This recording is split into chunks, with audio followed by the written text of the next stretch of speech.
அனைவருக்கும் வணக்கம். நான் doctor MS Vishanandhini, Siddha physician, lotus women care hospital, இந்தியாவின் முதல் பெண்களுக்கான பிசிஓஎஸ் சித்த மருத்துவமனை, சாய்பாபா காலனி, கோயம்புத்தூர், KK நகர், சென்னை.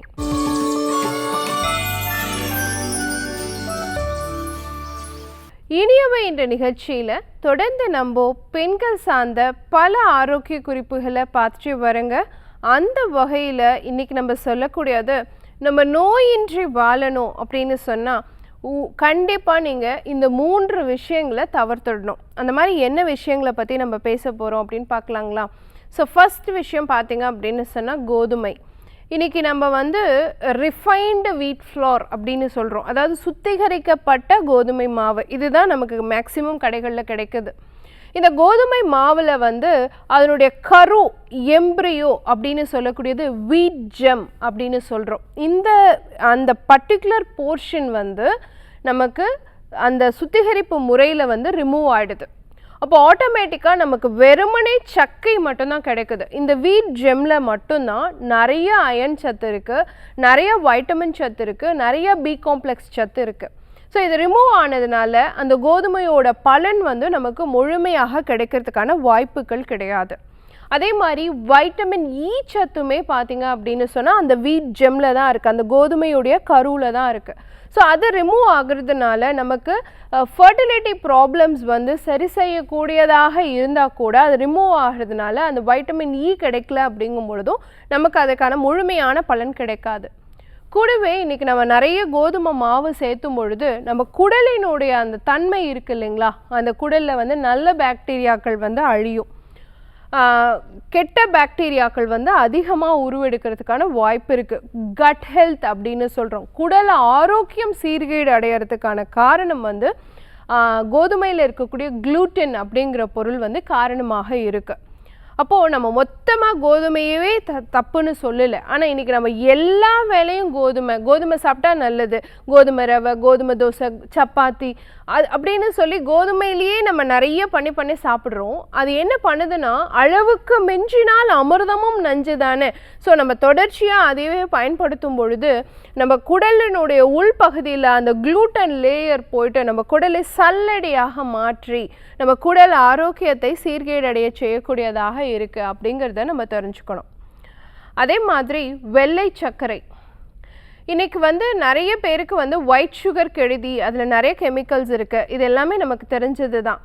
ஆனால் அந்த வெள்ளை சர்க்கரை பார்த்திங்க அப்படின்னு சொன்னால் ஒரு சர்ப்ரைசிங்கான ஃபேக்ட் அப்படின்னு நம்ம சொல்கிறோம். என்ன சொல்கிறோன்னு கேட்டிங்கன்னா, நார்மலாக நம்ம மாவு பொருள் அப்படின்னு சொல்லக்கூடிய அந்த கார்போஹைட்ரேட்டோட டைஜஷன் அதனுடைய ஜீரணிக்கக்கூடிய திறன் வாயிலிருந்தே ஸ்டார்ட் ஆகிடும், வயிறு, குடல் அப்படின்னு ட்ராவல் ஆகி போகும். ஆனால் இந்த சர்க்கரை மாவு பொருளாக இருந்தாலுமே கூட அதனோட டைஜஷன் வெள்ளை சர்க்கரையோட டைஜஷன் இன்டெஸ்டைன், குடல் பகுதியில் தான் ஸ்டார்ட் ஆகுது.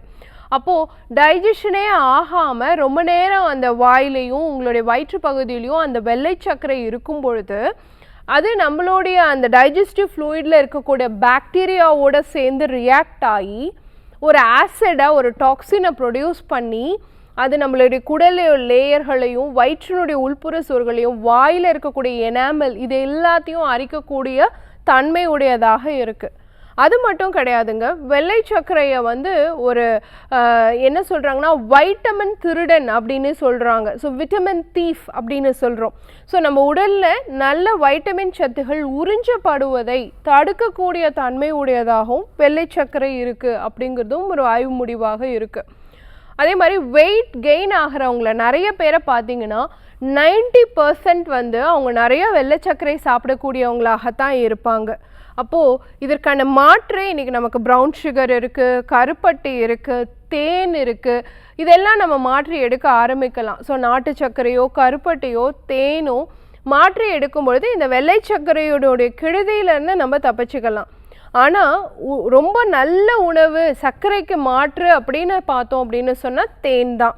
ஏன்னா தேனில் நமக்கு எல்லாத்துக்குமே தெரியும், அதில் நிறையா பார்த்திங்கன்னா என்சைம்ஸ் இருக்குது, ஸோ நொதிகள் இருக்குது. அது நம்மளுடைய உடலுக்கு ஆன்டி ஆக்சிடென்ட், ஆக்சிஜனேற்ற தன்மையை தடுத்து நம்ம என்றைக்குமே இளமையாக இருக்கிறது. ஏன்னா தெரியும் இல்லைங்களா, ஒன்று எதை மேலேயாவது தேன் தடவி வச்சோன்னா அது கெடாது. ஸோ தேன் வந்து பெஸ்ட் ப்ரிசர்வேட்டிவும் கூட. ஸோ நல்ல தேனாக இருக்கும் பட்சத்தில் சர்க்கரைக்கு ஒரு அருமையான மாற்று அப்படிங்கிறத நம்ம தெரிஞ்சுக்கணும். அதே மாதிரி உப்பு, மூணாவதாக தவிர்க்க வேண்டியது வந்து பார்த்திங்கன்னா உப்பு. ஸோ உப்பு வந்து ரொம்ப நமக்கு உயிர் வாழ்கிறதுக்கு தேவையான ஒரு முக்கியமான ஒரு விஷயம். நம்ம வாழக்கூடிய சூழ்நிலை, நம்மளோட கிளைமேட், நம்மளுடைய உடலினுடைய தொழில், நம்ம எந்த மாதிரியான உடல் வந்து நம்ம தொழிலுக்கு நம்ம உட்படுத்துகிறோம், நம்ம உழைப்பு எந்த அளவுக்கு இருக்குது, அதை பொறுத்து நமக்கு தேவையான உப்பினுடைய அளவு வந்து மாறுபடும்.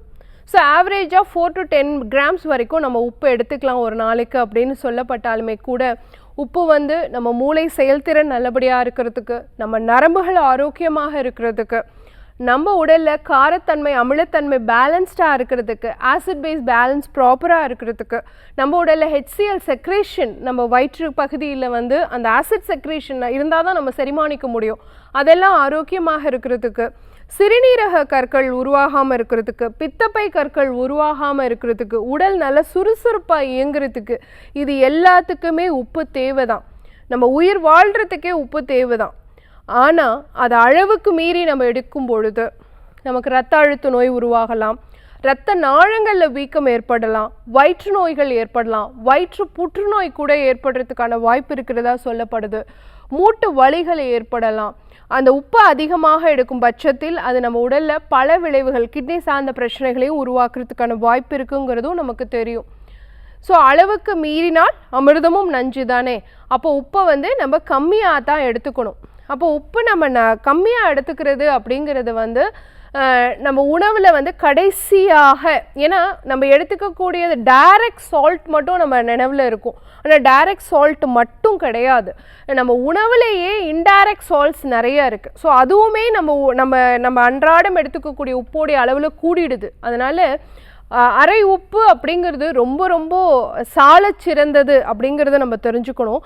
ஆனால் அந்த உப்பை வந்து நம்ம நிறைய கம்மியாக தான் போட்டு சாப்பிட்ணும். ஆனால் எங்களால் அப்படி சாப்பிட முடியல அப்படிங்கும்பொழுது உங்கள் சமையலில் கடைசியாக நீங்கள் உப்பு ஆட் பண்ணுற பழக்கம் இருந்தது அப்படின்னு சொன்னால் ஓரளவுக்கு உங்களால் உப்பினுடைய அளவை வந்து கண்ட்ரோல் பண்ண முடியும். ஸோ இப்போ நான் சொன்ன இந்த 3 பொருட்கள், ஒன்று குளூட்டன் நிறைந்த கோதுமையை அதிகமாக சேர்த்துக்கொள்வதை தவிர்க்க வேண்டும். இன்னொன்று, நம்மளுடைய உடலில் சத்து பொருட்கள் சேர விடாமல் வைட்டமின் திருடனாக இருக்கக்கூடிய வெள்ளை சர்க்கரையை தவிர்க்க வேண்டும். அடுத்து 3வது, உங்களுடைய வயிற்று நோய்களை அதிகரித்து உங்கள் இரத்த அழுத்தத்தை அதிகரிக்கக்கூடிய, உங்களுடைய மூளை செயல்திறனை அதிகரிக்கக்கூடியதாக இருந்தாலுமே கூட அளவுக்கு மிஞ்சும் பட்சத்தில் உங்களுடைய சிறுநீரகத்தை பாதிக்கக்கூடிய உப்பு அதிகமாக சேர்க்கிறதையும் தவிர்க்கணும். இந்த 3 பொருட்களையும் நம்ம தவிர்த்தோம் அப்படின்னு சொன்னாலே, குறைச்சிக்கிட்டோம் அப்படின்னு சொன்னாலே நம்மளுடைய ஆயுட்காலம் நீளும். நம்மளை வாழ்நாள் நோய்கள்னு சொல்லக்கூடிய சர்க்கரை நோய், இரத்த அழுத்த நோய், இதிலிருந்தெல்லாம் நம்மளால் தப்பிச்சுக்க முடியும். பயன்படுத்தி பாருங்கள். இதே மாதிரி இன்னொரு ஆரோக்கிய குறிப்போடு நான் உங்களை சந்திக்கிறேன். இயற்கையோடு இணைவோம், ஆரோக்கியமாக இருப்போம், ஆனந்தமாக வாழ்வோம். நன்றி, வணக்கம்.